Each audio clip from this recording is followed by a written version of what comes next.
Let's return to our top business story now, and that is Bayer's $62 billion bid for seed and farm chemical giant Monsanto.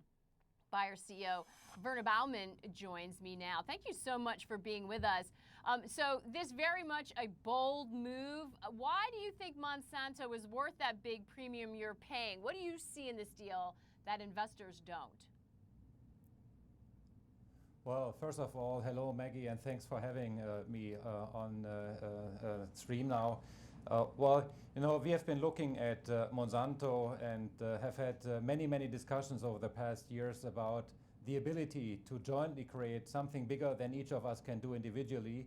Interestingly enough, both companies see the strategic rationale exactly the same way, and it's actually all about how to ensure that the additional 3 billion of people we will have by 2050 can be fed.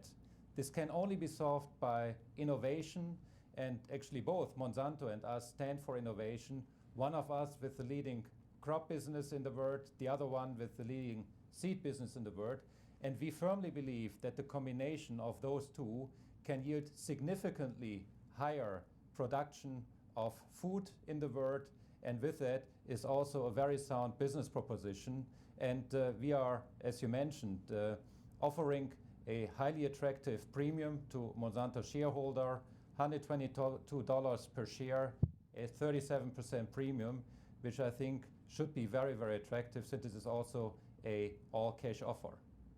Are you concerned this will get past the antitrust, anti-competition regulators? It has scuttled deals in this area in the past, including one with Monsanto. Well, Maggie, that's an excellent question. And we have, of course, looked at the company's portfolios. And one of the beauties with this combination is that it is growth-driven and not necessarily focusing on huge overlap. So we believe that the complementarity of the portfolios is going to have not a major issue here, yet it is too early to go into details and preempt the regulatory review. We will have to wait for that to happen in the next steps. Now, I know you just said that you believe strongly that innovation is the only way we're going to be able to feed these 3 billion people that are going to need to be fed. That means genetically modified foods. But as you know, there is a lot of resistance to that. Even within Germany, there are fears that the Green Party and others opposed will try to block this deal. How are you going to address those concerns? Well, the looming need for more food in order to feed a growing population cannot necessarily be only addressed by GMO. What both companies stand for is great science and the ability to innovate and find new solutions for societal needs. And whether it is GMO, which I think is indispensable right now, certainly in the Americas, or another technologies that the joint and combined company would be working on for the future, is something that is at this point in time very hard to predict and gauge.